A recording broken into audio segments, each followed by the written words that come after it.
Alors maintenant, on va faire un dossier sur la pathologie tumorale, qui est une autre pathologie à prendre en compte chez l'enfant, puisque la plupart des tumeurs osseuses primitives se retrouvent chez les enfants, que ce soit des tumeurs osseuses malignes ou des tumeurs osseuses bénignes. Ce qu'on vous demande, ce n'est pas tellement de faire les diagnostics précis de ces tumeurs, mais c'est de savoir, sur les radiographies et sur les faisceaux d'arguments, reconnaître une tumeur maligne d'une tumeur bénigne, car le traitement n'est pas du tout le même, et tout simplement de reconnaître une tumeur sur une radio, c'est-à-dire de voir qu'une radiographie n'est pas normale. Donc vous voyez en consultation Kevin, 11 ans, qui se plaint depuis plusieurs semaines de sa hanche droite avec une boiterie d'esquive à l'examen. Il est apérétique, n'a pas perdu de poids récemment et est en bon état général. Et sa maman vous donne la radio qu'elle a réalisée quelques jours plus tôt en vie. Décrivez la radio, quel est votre diagnostic? Donc, il y a des critères pour décrire les radios. Il faut savoir si la localisation de la tumeur, elle est épiphysaire, métaphysaire, diaphysaire, si c'est une ostéolyse régulière, s'il y a des lacunes, s'il y a un respect des corticales, s'il y a une lyse osseuse étendue. Tout ça doit être bien codifié et à ce moment-là, on aura plutôt des arguments pour savoir si c'est une tumeur osseuse maligne ou une tumeur osseuse bénigne. Quand on regarde les radios, ce qui est important de voir, ce qui est en faveur de critères de malignité, c'est une ostéolyse qui est mal limitée, une réaction périostée, un émoussement des corticales, un envahissement des parties molles, même une rupture des corticales, des ossifications qu'on retrouve au sein des zones d'ostéolyse et ce qu'on appelle des ossifications en feu d'herbe qui sont perpendiculaires à l'os. Les critères en faveur d'une bénignité, ce sera une ostéolyse à contour net sur une tumeur qui sera métaphysaire ou épiphysaire, un respect des corticales, pas d'envahissement des parties molles et un liseré autour de la tumeur. Donc là, si on décrit la radio qu'on a ici, donc on a une radio de hanche droite qui montre une lésion lacunaire, claire, ovalaire, métaphysaire, située près du cartilage de croissance et qui occupe toute la largeur de l'os. Elle est centrée sur l'axe vertical de la diaphyse fémorale, c'est-à-dire qu'elle est plus haute que large. La lésion est bien limitée, avec une ostéolyse régulière, un respect des corticales. Elles sont minces, mais elles sont non rompues. Il n'y a pas visiblement d'envahissement des parties molles périlésionnelles. Donc ici, on est plutôt en faveur d'une tumeur bénigne. Cette image est en faveur d'une tumeur bénigne. Le diagnostic le plus probable, c'est celui d'un kyste osseux essentiel de l'extrémité supérieure du fémur droit. C'est une lésion métaphysaire qui est kystique, qui est remplie d'un liquide citrin et souvent, ça donne ces images où on voit le kyste osseux essentiel avec les logettes qu'on a dans la grande lésion. Là, on a l'impression qu'on a une grande lésion avec plusieurs petites logettes dedans remplies de liquide. Quel est le principal risque chez cet enfant et quel est le principe de votre traitement? On comprend bien que là, même si c'est une tumeur bénigne, le risque, il ne va pas être vital. Là, le risque, ça va être un risque fracturaire. Pourquoi? Parce qu'il y a un amincissement des corticales et il y a quand même une lyse osseuse. C'est-à-dire qu'il y a quand même une tumeur avec quelque chose qui remplace l'os. Donc l'os n'assure plus sa fonction mécanique, les corticales sont amincies. Donc le principal risque, c'est la fracture pathologique. D'autant plus qu'on est en zone portante. En zone portante, ça veut dire qu'il supporte le poids du corps. Par exemple, si vous avez des lésions au niveau des membres inférieurs, elles vont être en zone portante. Si vous avez des lésions au niveau des membres supérieurs, il y a beaucoup moins de risques de fracture spontanée parce qu'on ne marche pas sur les mains. Donc on n'a pas à supporter le poids du corps. Donc la plupart des kystes essentiels évoluent vers la guérison spontanée en migrant progressivement vers la diaphyse. Et souvent, la fracture, c'est un mode de guérison classique. Mais ici, on est quand même devant un risque fracturaire important avec une lésion haute et qui, si se fracture, peut donner de potentielles complications. Donc, certains traitent les kystes par des injections de corticoïdes en intrakystique direct, surtout pour les zones non portantes. Ça, c'est pour les zones non portantes. Mais pour les zones portantes, on ne peut pas se permettre de prendre le risque d'avoir une fracture pathologique. Donc, dans ces cas-là, on opte pour un traitement chirurgical avec curetage de la lésion à ciel ouvert, c'est-à-dire qu'on va nettoyer toute la lésion, on va envoyer tous les prélèvements en anatomopathologie, bien sûr, pour confirmer le diagnostic de kyste osseux et de tumeur bénigne. Tant qu'on n'aura pas le résultat de l'anatomopathologie, on ne peut pas en être certain. Et une fois qu'on a cureté toute la lésion, on la comble par une greffe osseuse et on fait une ostéosynthèse préventive pour permettre la bonne consolidation et la guérison. Donc bien sûr, dans les suites de cette chirurgie, l'appui est interdit puisqu'on a un risque fracturaire majeur. Ici, on a une image typique de tumeur bénigne, de kyste osseux. Dans tous les cas de figure, on ne vous reprochera jamais de faire une biopsie sous scanner ou une biopsie sous échographie d'une lésion tumorale avant de faire votre traitement. Vaut mieux faire une biopsie qui répond tumeur bénigne, même si on est sûr que c'est une tumeur bénigne, plutôt que de passer à côté d'une tumeur maligne et de traiter une tumeur maligne comme une tumeur bénigne, en ne respectant pas les marges de sécurité, ce qui peut être dramatique et conduire à des amputations. Donc là, on a vu un diagnostic de tumeur bénigne. Donc maintenant, vous voyez Julie, 8 ans, qui depuis plusieurs jours se plaint de sa cuisse droite. Elle est un peu indurée, augmentée de volume, un petit peu chaude. Elle n'a pas d'antécédent particulier et vous réalisez une radiographie ci-jointe. Décrivez-la et quelle est la principale orientation diagnostique. Donc on voit bien qu'il y a une différence entre la radio qu'on avait avant, qui montrait une lésion bien limitée, lacunaire, ovalaire, et ici une lésion qui est beaucoup moins bien limitée. Sur cette radio de face, on retrouve un épaississement des corticales, où on a un épaississement lamellaire des corticales, avec une réaction périostée, ce qu'on appelle en bulbe d'oignon, avec toutes les couches qui s'empilent les unes par rapport aux autres. On a une atteinte des parties molles et on a une petite image d'ostéolyse à la partie inférieure de la radio. Cette radio, elle est fortement évocatrice d'une tumeur maligne. Les tumeurs malignes chez les enfants, il y a deux grands types, c'est l'ostéosarcome et le sarcome d'Ewing. L'ostéosarcome, c'est plutôt une lésion lytique avec des calcifications au sein de la lyse, et le sarcome d'Ewing, c'est plutôt une lésion qui est disséminée avec ces images. Donc ici, c'est une image qui est typique de sarcome d'Ewing, surtout avec l'image en bulbe d'oignon, la réaction périostée et toutes les couches lamellaires qu'on voit sur la corticale en réaction à la tumeur. Quels sont les signes radiologiques en faveur d'une tumeur maligne?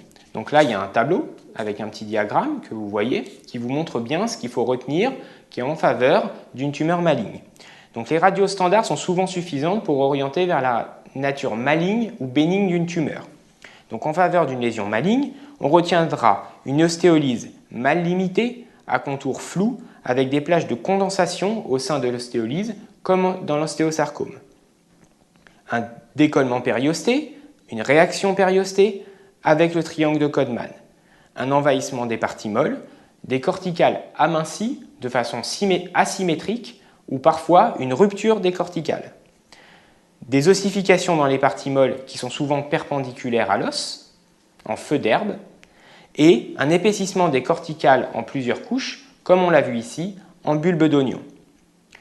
Ce qui est important, c'est aussi d'avoir des clichés antérieurs, puisque quand on a une évolution rapide sur 2 radios réalisées à quelques mois d'intervalle, c'est plutôt en faveur d'une tumeur maligne, alors que si on a plutôt une stabilité des lésions, c'est plutôt en faveur d'une tumeur bénigne. Il faut aussi voir l'état général de l'enfant. Est-ce qu'il a de la fièvre, souvent un syndrome paranéoplasique à minima qui peut témoigner d'une tumeur maligne? Est-ce qu'il a perdu du poids? Est-ce qu'il est fatigué? Tout ça, dans le cas d'une tumeur bénigne, on n'aura aucun signe général. Alors que dans le cas d'une tumeur maligne, bien sûr, on aura des signes généraux, surtout s'il y a une atteinte généralisée. Donc là, on part pour un diagnostic de tumeur maligne. Quelles sont les règles de réalisation d'une biopsie osseuse? Donc il y a des règles précises pour être sûr d'être le plus carcinologique possible lors de l'exérèse complète. Puisque si on part potentiellement sur une tumeur maligne, le trajet biopsique devra être emporté et il faut faire attention à ne pas contaminer les tissus qui entourent la tumeur. Donc c'est une biopsie qui est réalisée au bloc opératoire sous anesthésie générale Et il faut toujours que ce soit la même équipe qui réalise la biopsie et la chirurgie ultérieure, parce qu'il faudra que la chirurgie ultérieure emporte le trajet biopsique. Donc il ne faut pas faire une biopsie à un endroit où on ne repassera pas après. Ça, c'est très important. Si, par exemple, on a une tumeur du fémur où on prévoit de faire une résection du fémur et qu'on passera par une voie interne, il faut que la biopsie soit par voie interne, car elle sera potentiellement contaminée. Donc, il faut tenir compte de la chirurgie ultérieure qui sera carcinologique, car le trajet biopsique sera emporté dans la pièce de résection. Il faut donc que la chirurgie et la biopsie d'exérèse soient réalisées par le même chirurgien ou dans la même équipe. On réalise plusieurs prélèvements qui sont envoyés en anatomopathologie et en bactériologie de façon systématique. Et pour les tumeurs osseuses, souvent, il faut 15 jours à 3 semaines, avec, pour les sarcomes d'Ewing, souvent de la biologie moléculaire qui est réalisée. Donc ici, on donne le diagnostic de sarcome d'Ewing. On vous répond, l'anapathe, sarcome d'Ewing.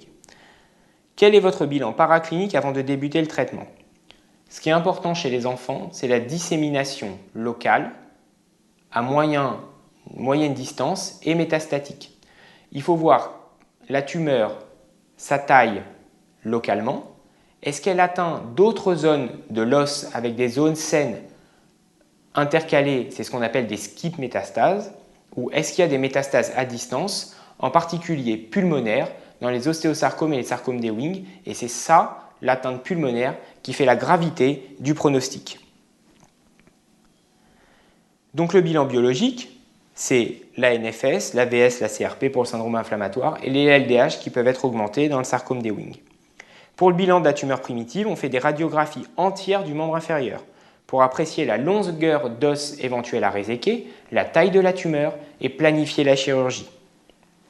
Il faut toujours penser au cartilage de croissance, car si on fait une résection d'un cartilage de croissance, eh bien l'enfant aura une inégalité de longueur des membres inférieurs. Si on résèque le cartilage de croissance de l'extrémité inférieure du fémur, eh bien, il aura une inégalité de croissance de 3-4 cm puisqu'il perdra son cartilage de croissance de l'extrémité inférieure du fémur. On fait également une IRM complète de l'os atteint pour rechercher l'envahissement intraosseux médulaire et des parties molles aux alentours afin de planifier au mieux la résection. Et on recherche également une métastase osseuse dans le même os, c'est-à-dire, comme on l'a dit, une skip métastase. On peut également demander une artériographie des membres inférieurs pour étudier les rapports de la tumeur avec les vaisseaux, pour vérifier que les vaisseaux sont bien libres et qu'il n'y aura pas besoin de réaliser soit des pontages, soit une dissection étendue des vaisseaux afin de les libérer de la tumeur. La biopsie, elle est bien sûr indispensable afin d'avoir le diagnostic anatomopathologique. Donc ça, c'est pour le bilan local. Et le bilan d'extension, c'est dominé par la présence ou non des métastases pulmonaires. Donc c'est scanner thoracique. La scintigraphie osseuse peut être utile pour rechercher une autre localisation. On n'est pas à l'abri, surtout quand on a une mutation chromosomique ou un syndrome de prédisposition au cancer, d'avoir 2 cancers osseux en même temps. Et pour la biopsie du sarcome d'Ewing, on réalisera aussi une biopsie ostéomédulaire avec un myélogramme pour évaluer l'envahissement intraosseux. Tout ça, c'est ce qui est primordial pour évaluer l'extension de la tumeur et le pronostic. Le pronostic est radicalement différent si on a des métastases osseuses ou si on n'a pas de métastases osseuses, si on a des métastases pulmonaires ou si on n'a pas de métastases pulmonaires. Quelles sont les grandes lignes du traitement des sarcomes d'Ewing? Quel est le pronostic de la maladie? Donc, le sarcome d'Ewing, c'est en général une maladie qui est chimiosensible. À part les métastases pulmonaires, le pronostic il est dominé par la chimiosensibilité de la tumeur. D'où l'intérêt de la biopsie et de réaliser une exérèse complète. Donc, le traitement commence souvent par une chimiothérapie intensive, souvent 6 cures, en préopératoire pour diminuer la taille tumorale et essayer de stériliser la tumeur. Ensuite, on étudie la réponse tumorale en réalisant une IRM qu'on comparera à l'IRM préopératoire pour évaluer la diminution de la tumeur à la fois dans l'os et à la fois dans les parties molles. Ensuite, on effectue le temps chirurgical avec toujours une résection carcinologique monobloc. Ça, c'est les mots qui sont importants. On ne retire pas la tumeur en petits morceaux, non, on passe au large de la tumeur avec des marges de résection qui vont de 2 à 3 cm dans les parties molles et dans l'os et on retire tout en monobloc. Il faut envisager, si la tumeur touche une articulation, d'effectuer la reconstruction par une arthroplastie avec une prothèse.